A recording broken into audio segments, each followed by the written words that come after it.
Welcome to UMD. My name is Nancy Diener, and I work for the Access Center. That's the office here on campus that provides academic support service to students who are deaf, hard of hearing, or deaf-blind. Now, I could start and give you just a general overview of our office, or if you have any questions at this point, you could ask them first. What would you like to do? Go ahead. That's Okay. fine.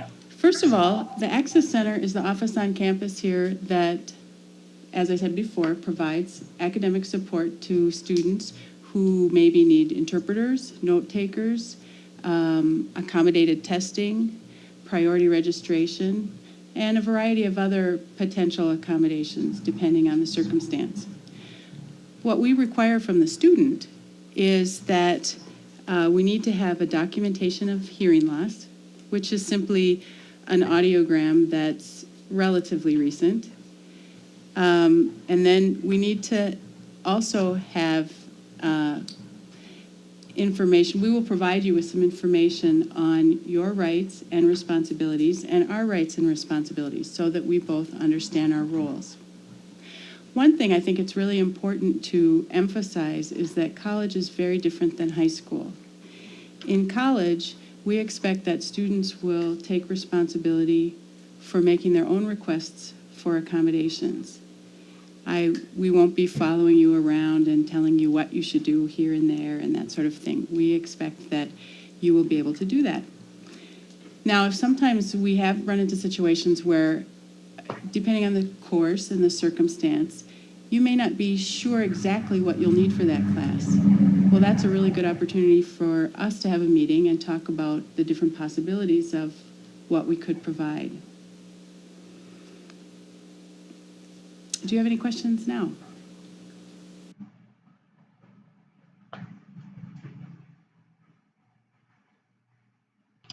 Since I'm a full-time student, do I request services?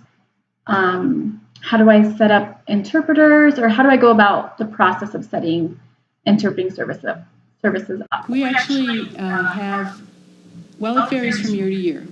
And I would say that on an average, we have anywhere between 2 and 20 deaf students. Those are students, specifically I'm talking about students who use sign language as their primary means of communication. We also usually have about another 10 to 20 students every year who are hard of hearing and maybe would use note takers or FM systems or other auxiliary aids.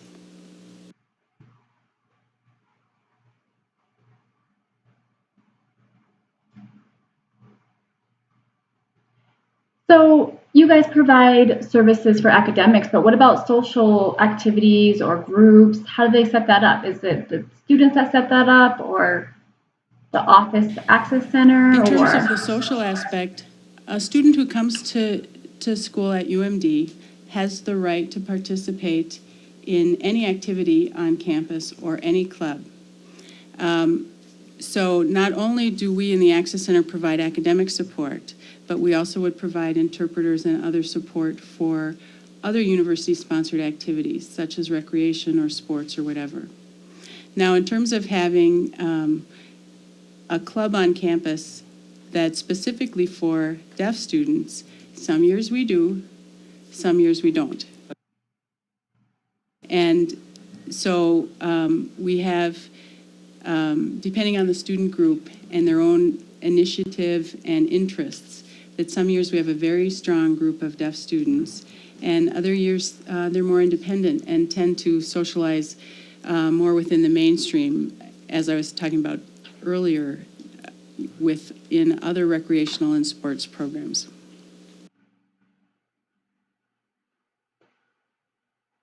Are students motivated to set those groups up, or do they need to be led That's by correct. And in fact, staff members? there's a very large student center here at UMD, and there are many, many student groups. And the idea is to promote student leadership.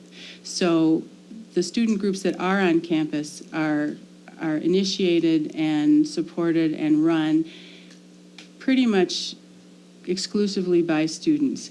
They typically may have a faculty advisor. And so perhaps for a deaf student group, It would potentially be someone from our office who may be the faculty advisor, or a faculty person from either the ASL programs or the deaf education programs that may serve as a faculty advisor to that group.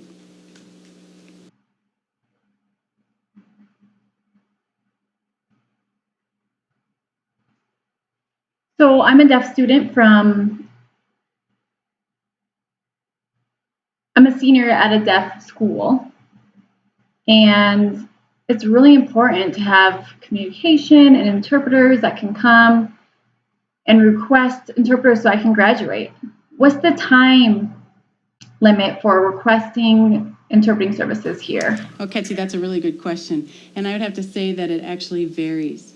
We have a general rule that we would like to have 1 week's notice, because then we can easily schedule those events into the interpreter's regular weekly schedule. But that doesn't mean that if it's not a week, you can't make the request. If you put in a request, if you find out something's happening in just a couple of days and put in a request, we'll do our very best to contact interpreters and try and fill that request. Just logistically, it's always easier to have a little bit of notice, but we do try to fill anything.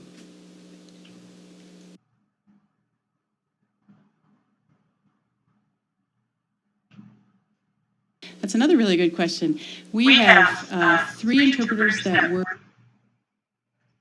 Are your interpreters certified, or what kind of certifications do your interpreters here at UMD have? Full-time this year. Other years we've had as many as 5 who've been full-time. And of our total staff of about 8 interpreters, which include full and part-time, we have 4 that are certified and 4 who are currently pursuing the study program to take their certification tests. So it is definitely a goal for us to have all of our interpreters certified.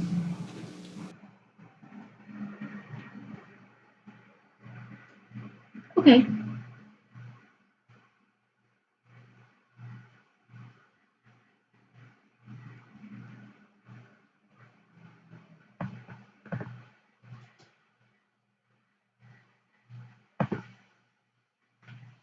I really want to focus and emphasize the importance of my academics here. What if the interpreter is signing in a specific language type like C, or another type that I don't understand, and the topics are just going way over my head and I'm not understanding? What's the process to notify, or what's the process to let people know that this is happening? What we do here is that I do try to schedule interpreters who match the skill level and preference of the students. So, and we are a mainstreamed public university, so to be quite honest, we get quite a range of students from the mainstream who prefer signed English, some who prefer kind of a mixed system, and some who prefer ASL. So our interpreters also have a variety of skills, and we do try to match interpreters to both the subject area and the student preference with regard to communication. And so far, we've been really pretty successful at doing that. We have also our interpreters, they each seem to have a little bit different expertise area. We have one interpreter, for example, who has a bachelor's degree in biology. We have another interpreter who is in the human services, and another one who's more a generalist, I would say. So that we not only try to match signing skill, but also content area as well, so that we can provide the best interpretation for all the classes.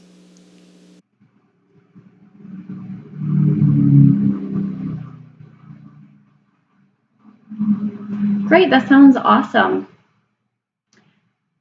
What about feedback for the interpreters? If things aren't working out well, or if the student's not understanding, what kind of feedback do you get to the interpreters? We have, at the end of each term, we give all the students who've used interpreting services an evaluation form for each interpreter in each class. so that perhaps you have the same interpreter for two different classes, a math class and a history class. And perhaps this interpreter was particularly effective in one class, but maybe not so effective in another class.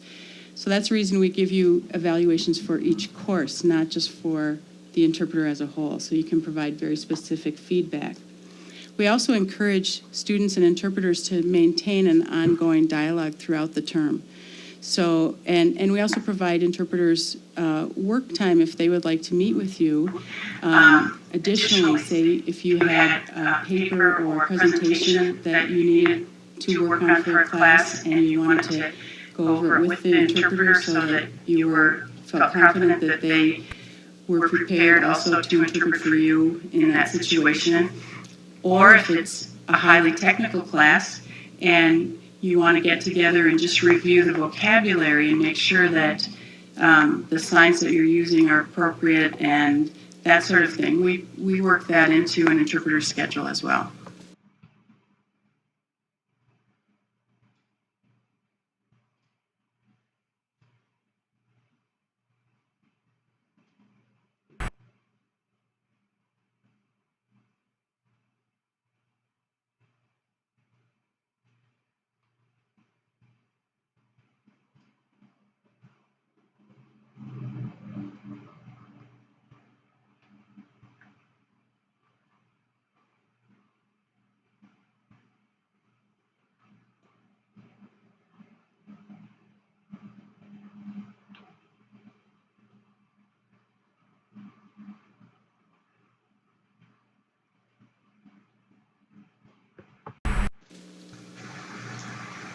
Okay.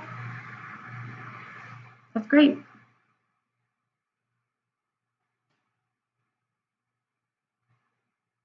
What about ASL classes? Should we ask about that and signing classes? Do you guys offer those type of classes? We have 5 levels of ASL that we offer right now.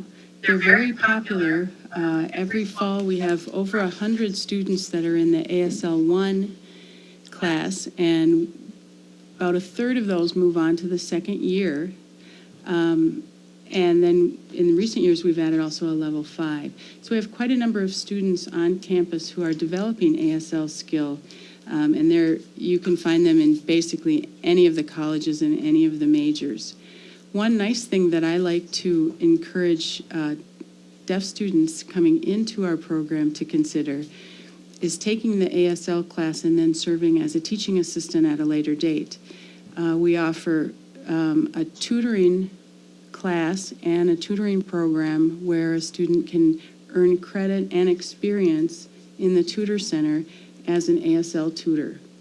That's been tremendously, yes. And the students An ASL or a deaf student can do an ASL tutoring session with the classes? Valuable. And the years that we have tutors who are native ASL users and deaf students, those are the years that our hearing students actually do much better in the classes.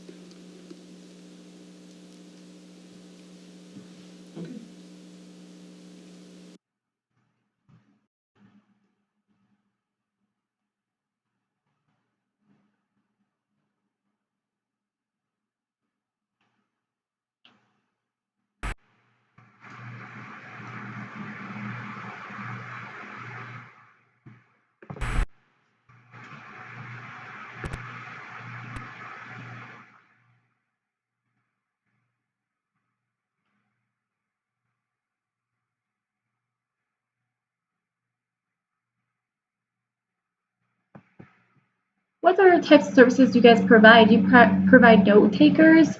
Is that something the student needs to set up as well? Oh, no. You are entitled to those services under the Americans with Disabilities Act and under other state legislation here in Minnesota. So there is no cost to you for any of the appropriate academic support services that you're entitled to here. What we do require, though, as I said earlier, is documentation of the hearing loss. And then we do have a form that you need to fill out to register with us. And then you have to be aware of the policies and procedures that we have so that we each understand the roles and responsibilities that we have to fulfill.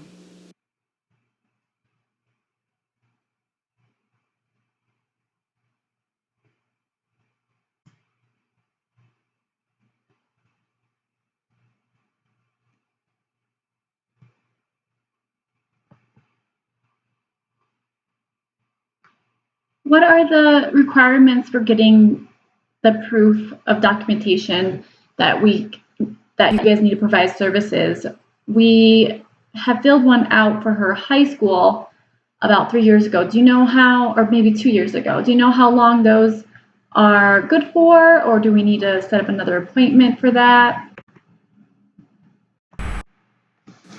Frankly, we usually try to have records that are within 3 to 5 years. But in the case of hearing loss, a documented disability that's longer is fine, particularly if you have a history in your high school of using academic support and interpreters and so forth. So we've not run into any trouble with that. If we were, we would simply contact you and ask you to have a more current one. But for the purposes of our program right now, the one that you had in high school is probably okay.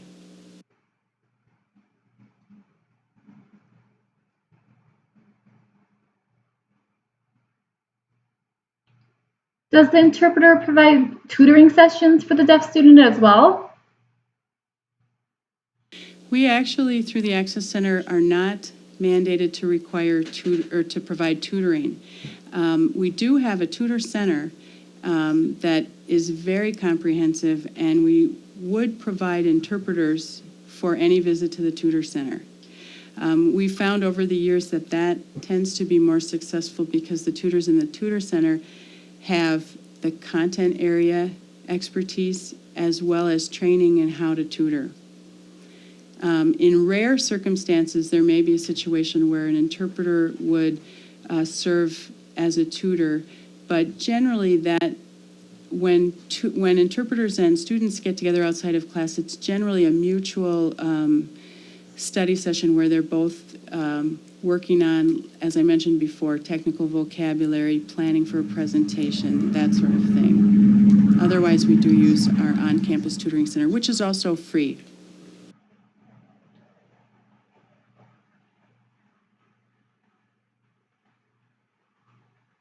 Great. Do you have any more questions, Cassie? Do you have anything more to add? I have some Nancy? material here for you, which includes our application procedure and admissions information, as well as a bulletin. So you can certainly take all of this information, and if you have any questions at any time, you can contact me either by email or on my card that I'm giving you, you'll also see my TTY phone number.